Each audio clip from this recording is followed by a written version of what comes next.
నమస్తే, welcome to our channel. నేను మిషాల్ని. గత సార్వత్రిక ఎన్నికల్లో వైనాట్ 175 అన్నారు. మేమే గెలుస్తాం, మేమే వస్తామని వైసీపీ నేతలు ప్రచారం చేసుకున్నారు. ఇప్పుడు మళ్ళీ నెక్స్ట్ 2029లో మేమే అధికారంలోకి వస్తాం, మేమే గెలుస్తాం అంటున్నారు. ఇది అసలు ఏపీ ప్రజలు నమ్మశక్యంగా ఉన్నారా? అసలు ప్రజల నుంచి ఏ విధంగా స్పందన రాబోతుంది? ఇలాంటి అంశాలను చర్చించే ముందు స్టూడియోలో ఉన్నారు senior journalist doctor Kanakadurga Vadlamani గారు ఉన్నారు. వారిని అడిగి తెలుసుకునే ప్రయత్నం చేద్దాం. నమస్కారం మేడం. నమస్తే అండి. మేడం, గతంలో మనం చూసాం వైనాట్ 175 అన్నారు. వచ్చారా? రాలేదు. మళ్ళా నెక్స్ట్ వచ్చి అధికారంలోకి వచ్చేళ్ళకి 200 సీట్లతో మేమే వస్తామని అంటున్నారు. ఇది ఎంతవరకు వాస్తవం మేడం? అంటే మొన్న మీరు అన్నట్టుగా ఫస్ట్ ఎన్నికల్లో వాళ్ళు అంటే 5 అంశాలు వాళ్ళు గెలవడానికి వాళ్ళకి దోహదం చేశాయి.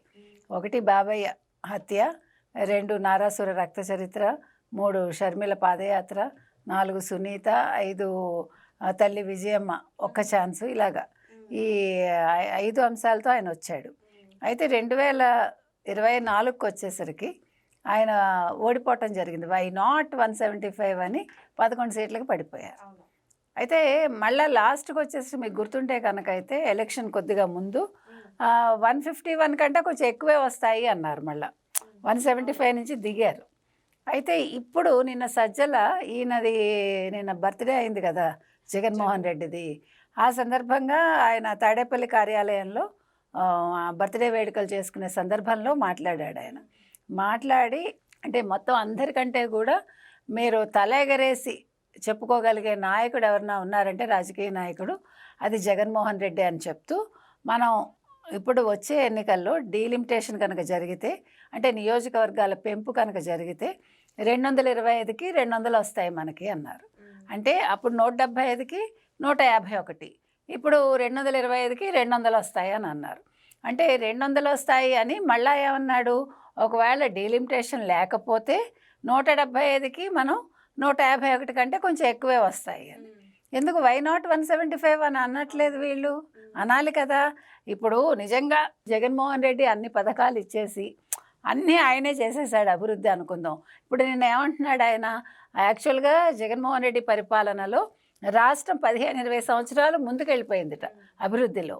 ఇప్పుడు మళ్ళా ఈ 200 సీట్లతోటి వస్తే కనుక అయితే ఒక 50 సంవత్సరాలు ముందుకు తీసుకెళ్తారట వాళ్ళు. అది ఎట్లా నమ్మాలి మనం? మరి మీరు ఒకవేళ నిజంగా 15-20 సంవత్సరాలు ముందుకు తీసుకెళ్ళి మీరు చాలా అభివృద్ధి పనులు చేశారు, మీరు ఎన్నో ప్రాజెక్ట్స్ తీసుకొచ్చారు అనుకుందాం, మీరు ఐటీ చాలా చేసేసారు అయి ఉంటే మరి మీకు ఎందుకు 11 సీట్లే వచ్చాయి? అవును. మరి ప్రజలు మీకు వై నాట్ 175 అన్నప్పుడు ఎస్ జగన్మోహన్ రెడ్డి గారు మీరే మా నాయకుడు 175కి 175 ఇస్తామని ఎందుకు ఇవ్వలేదు? కాబట్టి అంటే సజ్జల ఇంకా భ్రమలో పెడుతున్నాడు జగన్మోహన్ రెడ్డిని.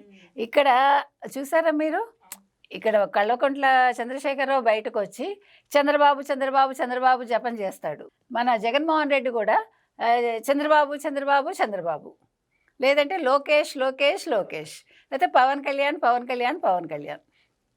సో ఇద్దరికీ కూడా అంటే అటు జగన్ ఇటు కేసీఆర్కి చంద్రబాబుని తలుచుకోకపోతే వాళ్ళకి రాజకీయంగా ఏ రకంగానూ మనుగడ లేదు. ఇప్పుడు నిన్న కేసీఆర్ వచ్చాడండి బయటికి. ఎందుకు కేసీఆర్ ప్రస్తావన తెచ్చానంటే జగన్మోహన్ రెడ్డి గురువు కదా, అందుకని మళ్ళా మేము ఎన్నికల్లో వస్తాము, ఈ పంచాయతీ ఎన్నికల్లో మంచి రిజల్ట్ వచ్చింది అంటున్నాడు. పంచాయతీ ఎన్నికల్లో మంచి రిజల్ట్ ఎక్కడొచ్చింది? 33% కూడా రాలేదు. అంటే 66% తెచ్చుకున్న కాంగ్రెస్ ముందు మీరెంత కదా. అంటే ఇప్పుడు వాస్తవాలు ఒప్పుకోవట్లేదు ఎవరు కేసీఆర్ నిన్నంతా చంద్రబాబుని తిట్టిపోసాడు. తర్వాత ఏమంటున్నాడు, అసలు ఏంటి హోటల్ వాళ్ళతోటిను హోటల్ సిబ్బందితోటిను హోటల్ చెఫ్లతోటి ఎంఓయూలు చేసుకున్నారు అన్నాడు. అసలు ఇంకా తెలియదు పాప, మర్చిపోయాడు. ఎవరు కేసీఆర్ కొంచెం మతి భ్రమిస్తోందేమో 2 ఏళ్ళు ఫామ్ హౌస్లో కూర్చునేసరికి. ఆ ఫాస్ట్ ఫుడ్స్ ఎంఓయూలు చేసుకున్నది జగన్మోహన్ రెడ్డి హయాంలో. మీకు కావాలంటే అది ఉంది, మీకు ఆ ఎంఓయూ ఉంది. అది మర్చిపోయినట్టున్నాడు. జగన్మోహన్ రెడ్డి అనబోయి చంద్రబాబు నాయుడు అని ఉంటాడు.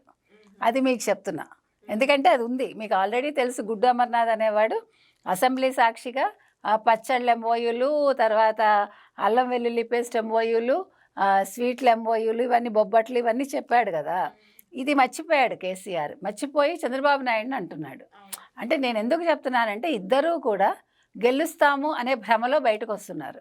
అసలు నిన్న చంద్రశేఖరరావు మాట్లాడాల్సిందేంటి? తెలంగాణ గురించి మాట్లాడాలి. తెలంగాణ అంశాలు ఎక్కడైనా మాట్లాడా?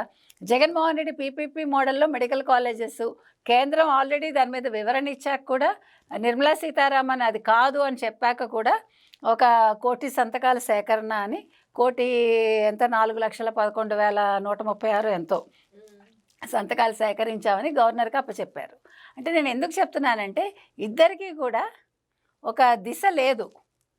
ఎందుకు లేదు? ఇద్దరికీ కూడా ఇప్పుడు ఏం చెప్పాలో ప్రజల్లో తెలియదు. ఓ పక్క కేసీఆర్కి కుటుంబంలోనే కలతలు ఉన్నాయి. కొడుకు మాట వెండు, కూతురు ఆల్రెడీ బయటకు వెళ్ళిపోయింది. కూతురు బయటకు వెళ్ళి ఏం మాట్లాడుతోంది? సొంత అన్ననేను, సొంత ఎవరు అతని మేనల్లుడిని హరీష్ని, సంతోష్ని మొత్తం బయట పెడుతోంది. అంటే ఆవిడ ఒక విభీషణి ఈరోజు. అంటే మీకు రామాయణంలో విభీషణుడు కదా చెప్తాడు, ఇంటి గుట్టు లంకకు చేయటని. అట్లాగా ఈవిడ కేసీఆర్ కుటుంబానికి ఒక విభీషణి ఈవిడ.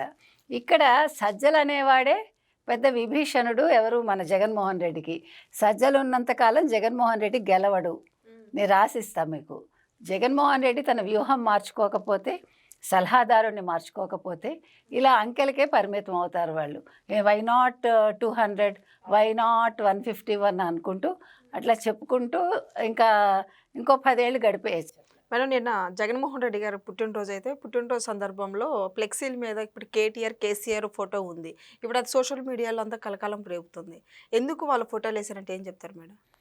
భలే వాళ్ళేనండి. అన్నీ ఒకే గుట్టి పక్షులు ఒక చోటకి చేరతాయని, ఓడిపోయిన వాళ్ళందరూ ఒక చోటకి చేరతారు. అంటే ఒకే రకమైన ఆలోచన విధానం ఉన్నవాళ్ళు. ఇంకొక విషయం, నిన్న అసలు చాలా దారుణమైన విషయం ఏంటంటే, ఒక విషయంలో మీరు సజ్జల్ని మెచ్చుకోవాలి. నిన్న సజ్జల ఏం చెప్పారంటే, ఇప్పుడు వీళ్ళందరూ కూడా ఈ బర్త్డే సెలబ్రేషన్స్ చాలా విపరీతంగా చేశారు. ఏది? జగన్మోహన్ రెడ్డిది. చేసినప్పుడు డబ్బులు వసూలు చేశారు. ఆ విషయాన్ని మాత్రం ఖండించాడు సజ్జల. అయితే ఇంకొక విషయం ఖండించాల్సింది ఏంటంటే, ఇప్పుడు జగన్మోహన్ రెడ్డి బర్త్డే సందర్భంగా ఫ్లెక్సీలు పట్టుకుని వీళ్ళు అదేంటి వేట కొడవాళ్ళతోటి గొర్రె పొట్టేళ్ళని తలలు నరికి ఆ రక్తంతో వాళ్ళు అభిషేకం చేశారు. అది మాత్రం చాలా దారుణం. అంటే ఇది నేను ఎందుకు పర్టికులర్గా చెప్తున్నానంటే, వీళ్ళు ఈవెన్ శబరిమల వెళ్ళినప్పుడు కూడా రప్ప అంటూ ఫ్లెక్సీలు పట్టుకుని వెళ్ళారు. అయితే నిన్న కూడా జగన్మోహన్ రెడ్డి బర్త్డేకి వాళ్ళు ఫ్లెక్సీ పట్టుకుని శబరిమల వెళ్ళారు. ఇంకొక విషయం ఏంటంటే, ఈ రప్ప అనేది ఇవాళ గొర్రె పొట్టేళ్లకు మేము పరిమితం చేశాము, మేము అధికారంలోకి వస్తే మనుషులు తలలు నరుకుతాము అన్నదానికి ఒక సంకేతంగా తీసుకోవాలి. కాబట్టి దీన్ని ఇమీడియట్గా ఖండించాల్సింది సజ్జల రామకృష్ణారెడ్డి అండ్ జగన్మోహన్ రెడ్డి. ఎందుకంటే మీకు పిచ్చి పీక్స్కి వెళ్ళకూడదని, మీకు అభిమానం ఉంటే ఉండొచ్చు, అభిమానం వెరితలలు వేయకూడదు. సో ఇలాంటివి మనం చెప్పేది. నిన్ననైతే చాలా దారుణంగా జరిగాయి చాలా విషయాలు. వెంకటేశ్వర యూనివర్సిటీ గేటు దగ్గర కూడా వాళ్ళు ఫ్లెక్సీలు పెట్టారు జగన్మోహన్ రెడ్డి బర్త్డేకి. దాని మీద కూడా చాలా నిరసనలు వచ్చాయండి. ఇప్పుడు నేను అనేది రాజకీయం వేరు, చదువు వేరు. యూనివర్సిటీస్ వేరు, కళాశాలలు వేరు, పాఠశాలలు వేరు. యూనివర్సిటీస్లోకి, కళాశాలల్లోకి, పాఠశాలల్లోకి రాజకీయాలు వెళ్ళొద్దు. రాజకీయం మాట్లాడడానికి అది వేదిక కాదు. మీ ఫ్లెక్సీలు పెట్టుకోవడానికి అవి వేదికలు కావు. మీకు వ్యక్తిగతంగా ఇష్టాలు ఉంటే బయట చూసుకోవాలంతే. ఏది ఏవైనా జగన్మోహన్ రెడ్డి ఒక పుట్టినరోజు సందర్భంగా ఇక్కడ జగన్మోహన్ రెడ్డి గురించి ఎవరు సజ్జల మాట్లాడితే, జగన్మోహన్ రెడ్డి పుట్టినరోజు నాడే కేసీఆర్ ఫామ్ హౌస్ నుంచి బయటకు వచ్చి చంద్రబాబు నాయుడిని తిట్టడం జరిగింది. సో మొత్తానికి దేనికి సంకేతం అంటే, సంకేతాలు ఏమీ లేవు. ఇద్దరికీ దిశానిర్దేశం లేకుండా ఏం చేయాలో తెలియక, ఈయనేమో కూతుర్ని కంట్రోల్ చేసుకోలేక, కొడుక్కి ఏమీ చెప్పుకోలేక ఈయన బయటకు వచ్చాడు. ఆయన ముఖ్యంగా కాళేశ్వరం గురించి కూడా ప్రస్తావించలేదు. ఆయన కాళేశ్వరం గురించి ప్రస్తావించాలి, జూరాల గురించి మాట్లాడాడు, చంద్రబాబు నాయుడిని బదనాం చేయడానికి చూశాడు తప్ప.